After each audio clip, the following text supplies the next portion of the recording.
Hello and Namaskar. Z-test or large sample test, popularly known as Z-test, is popularly known as large sample test in particularly Indian subcontinent.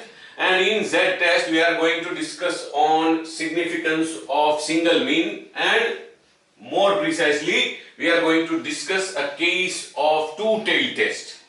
This is a case taken or rather inspired from a real life case. One of my friend who is working in a large insurance company provided me some data on the basis of which this case has been prepared by both of us, and I have adjusted the content of this real life case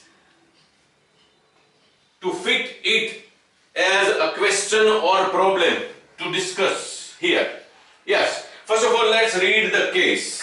According to the existing data on vital statistics of the policyholders of a nationwide large insurance company in India, the average weight of the policyholders of the age group of 25 years. Now, age is a continuous variable. On a particular day, a person's age can never be in a single digit. It can be some years, some months and some days and so on. So in insurance companies, the person's age is taken as a particular value for 1 year. Here it is 25 years. That means the person is exactly between 24.5 and 25.5 years of age. For this 1 year, the person is treated as of the age of 25 years. Okay. Whose policies are now in force?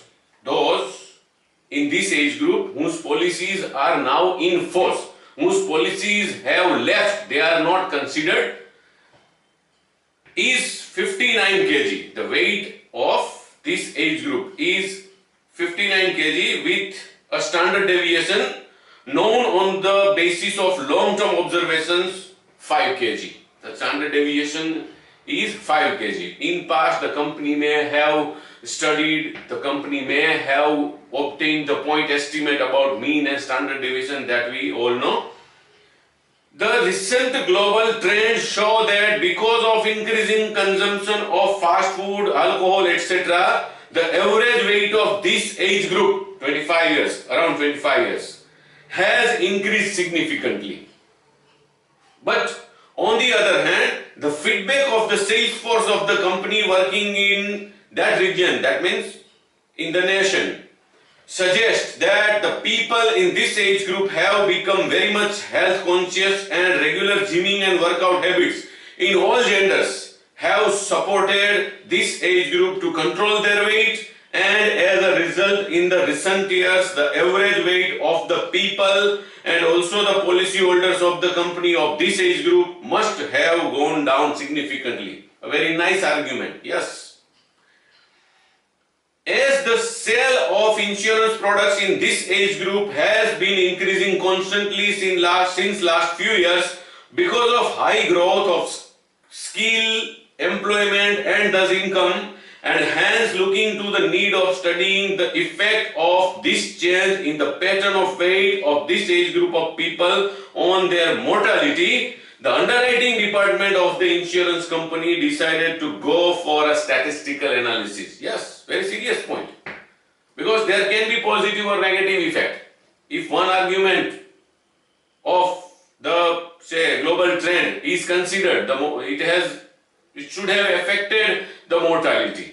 Or if the argument of the sales force is taken into consideration, this trend of decrease in weight and health consciousness would have, created positive effects on mortality. Both things are important for insurance companies. Yes. The underwriting department of the insurance company decided to go for a statistical analysis. They took a random sample of 10,000 in-force policies. Yes, you may sound it very large sample. Many a times it is taken as finite population. But nowadays, because of the computer support, it is possible to select very large sample. Yes. So be practical and be ready now to get this kind of very large size of samples, because millions of policies are sold to a particular age group. Yes, in a year there can be multi-million policies sold by a single insurance company when there is a large nationwide insurance company. So it is possible to sell millions of policies to particular age group, and because of the computer support and variety of geographical area, it is possible and it is needed to have a very large sample. So nowadays we need to come out of the sample size of 50, 100, 500 and 1000. Yes, it is possible.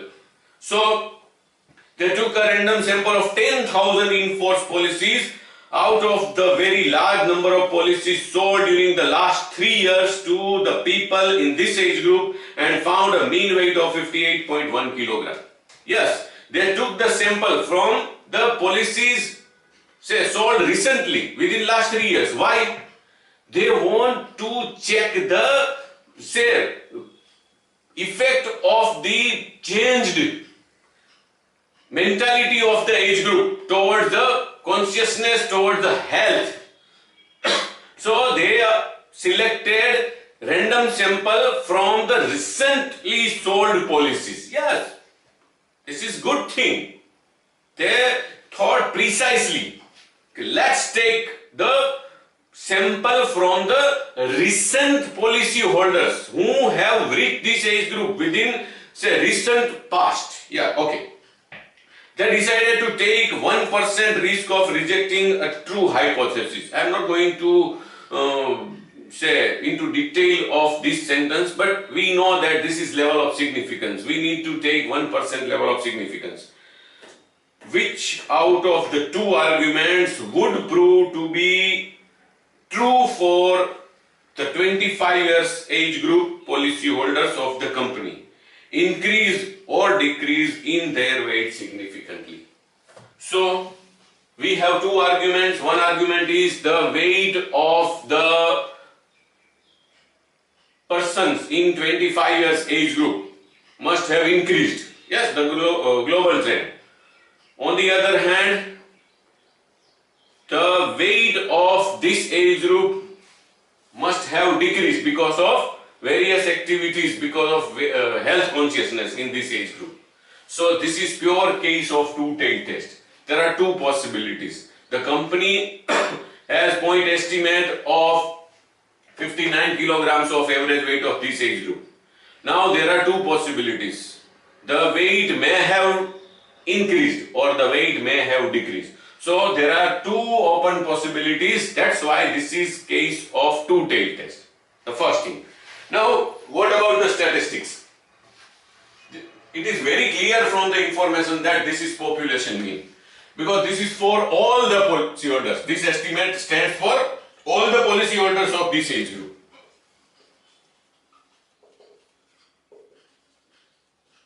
And the sign of population mean is mu.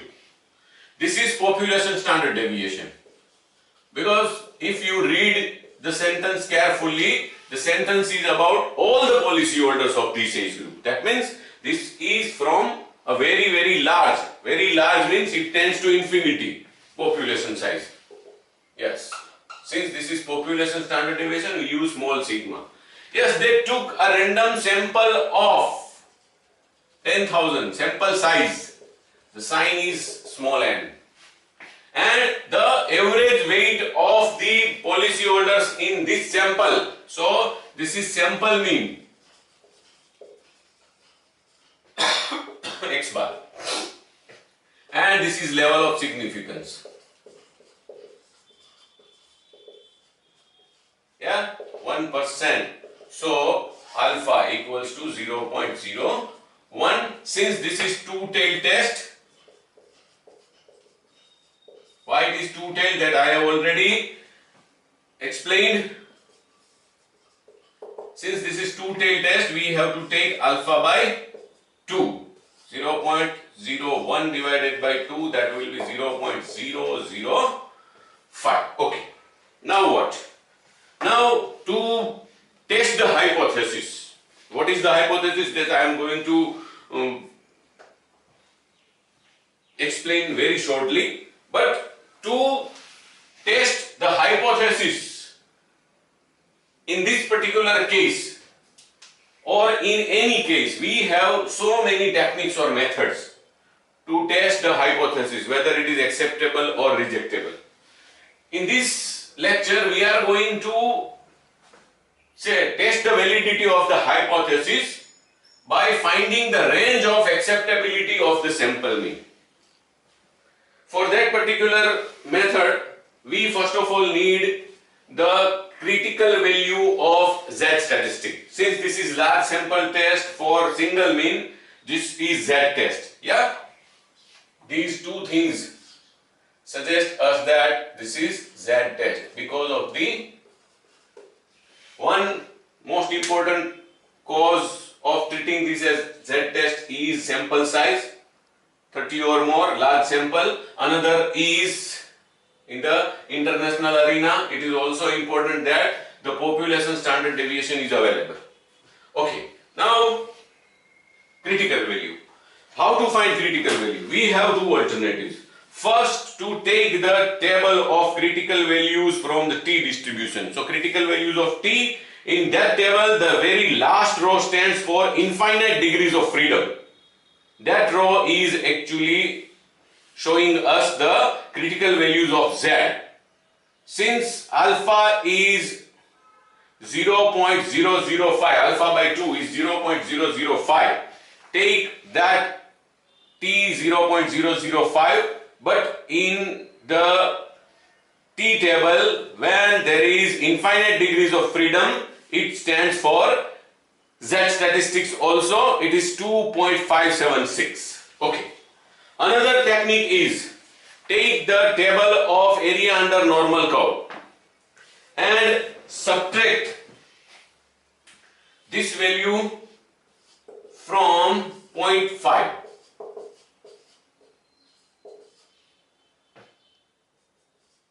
It comes to 0.475, sorry, 49, not 7, 4950. 0.495 or 4950. Approximately 0.4950 is in the row of 2.5, value of Z 2.5, and column of 0.07 and 0.08. In case of column of 0.07, it is 0.4949, and in case of column of 0.08, it is 4951. And 0.495 is exactly between these two. So approximate value of Z, or rather approximate critical value of Z from the table of area under normal curve comes to 2.575. But we are going to take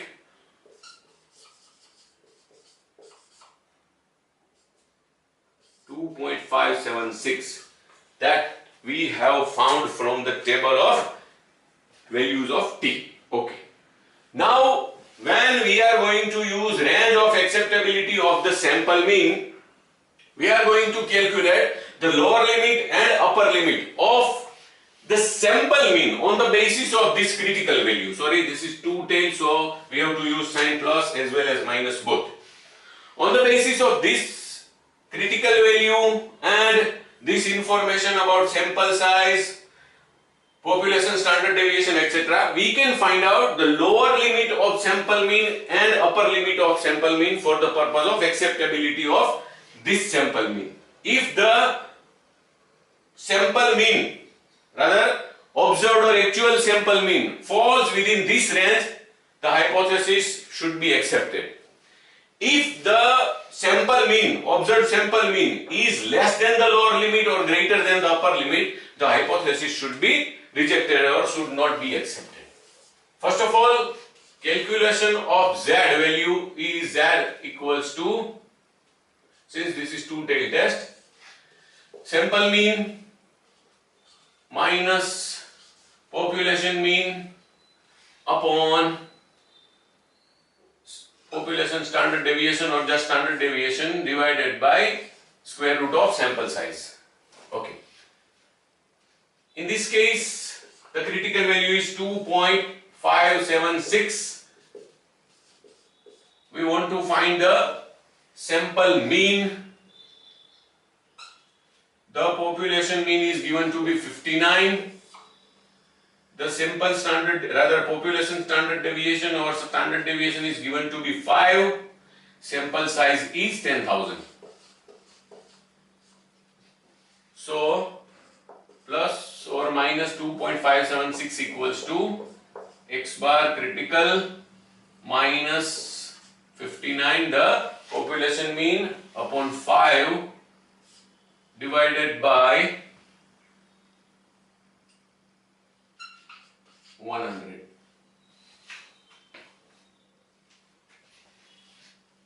Plus or minus 2.576 equals to x bar critical minus 59 upon 0.05. Plus or minus 2.576 into 0.05 equals to x bar calculated minus 59. Let's calculate this thing.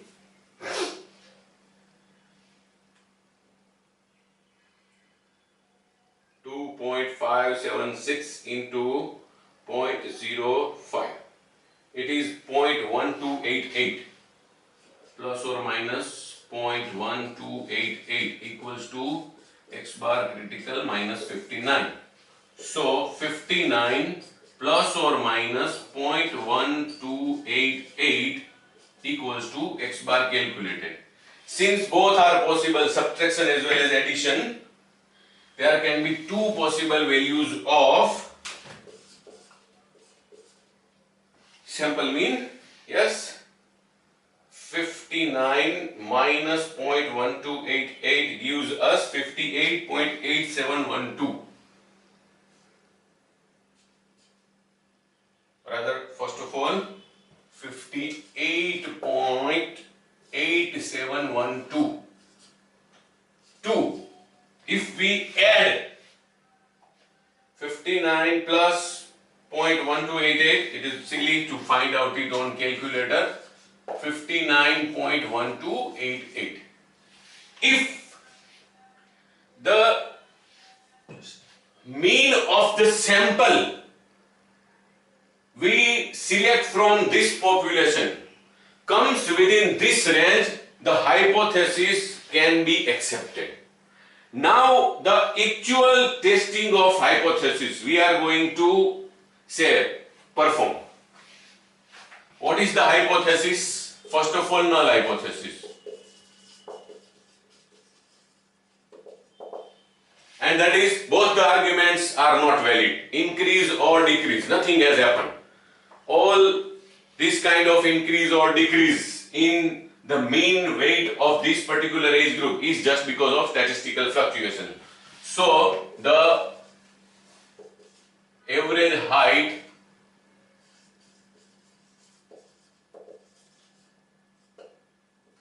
of the age group is 59 kilograms, still 59 kilograms, unchanged, or there is no change in the average weight, rather not height, sorry, average weight is unchanged, null, no difference, HO, mu is 59. But if we reject or we have to reject this hypothesis, then what can be the new conclusion? So we have to say frame an alternative hypothesis, and that is the average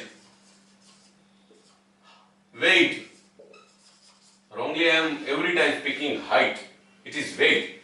The average weight of the age group has changed. we are going to use the word change. The word change shows both the directions, possibilities of both the directions. Either it has increased or it has decreased. It's changed. Barabar? Okay. Now HA or H1, whatever the sign you are going to use, mu is not 59. Yes. Mu is not 59. Either the average weight has, say, increased from 59 or has decreased from 59. These are the two hypotheses. Now what? Now we are going to, say, draw the normal curve. So I have to rub all these things.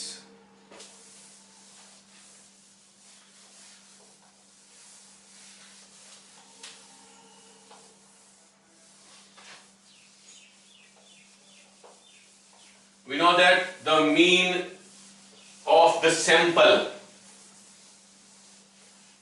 of weights of 10,000 policyholders selected at random from a very large population, so large that it can be taken as infinite. Okay, I am going to draw a sketch of the normal curve. This is just a sketch. Yeah, on this kind of board, it is not very easy to draw this kind of diagrams. Yeah, okay, mu is 59, okay, yeah, 0.005.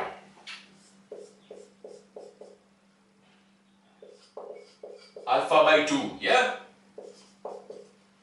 and here also 0.005 alpha by 2. This is rejection region. And this is also rejection region. Since this is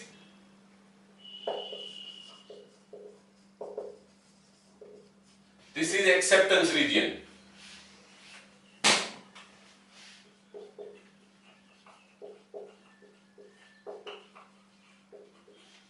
Yeah, okay. If the sample mean falls within this range, the hypothesis cannot be rejected, or we have to accept the hypothesis that there is no change in the weight of the policyholders of 25 years age group. But if the sample mean falls in any of these two regions, we have to reject the null hypothesis. Okay, let's see what happens. The lower range is 58.8712 and the upper range is 59.1288. This whole process we can perform before calculating the sample mean.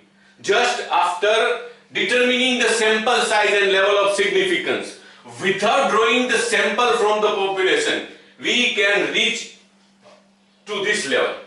But after this, we have to draw the sample and we have to calculate the mean of the sample, and we can also have to calculate the standard deviation of the sample if the population standard deviation is not known.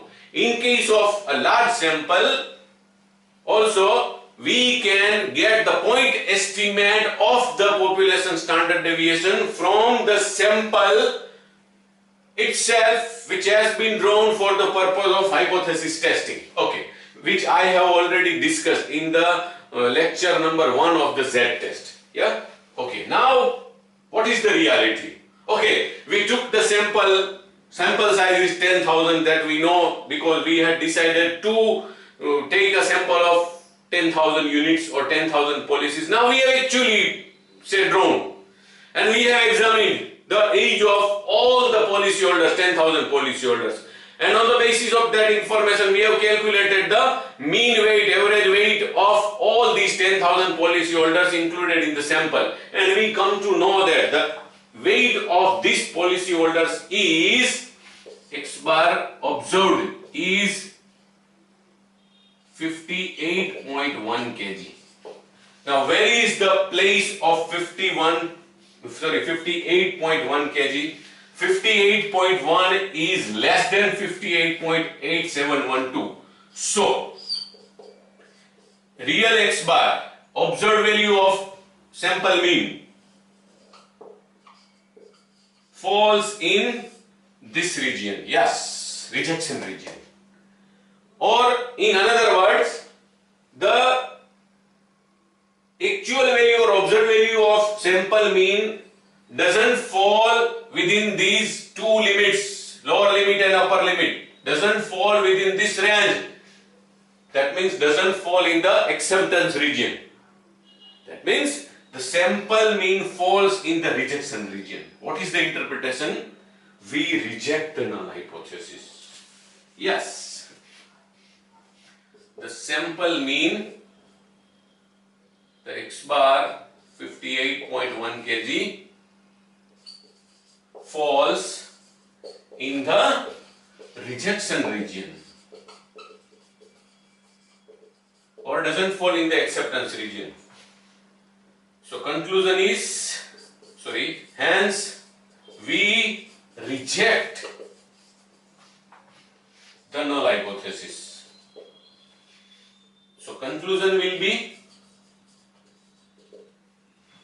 the alternative hypothesis becomes the conclusion. The average weight of the policyholders has changed. We proved that it has changed. Now, changed, we have accepted that it has changed from 59. Which argument is correct? Has it increased or has it decreased? It is upon now the researchers, the underwriting department, who selected the sample and preferred to go for statistical analysis. They have a choice that they take this sample mean itself as the new point estimate of the average weight of the whole population, and for the long term or broadly they come to the conclusion that the weight has decreased.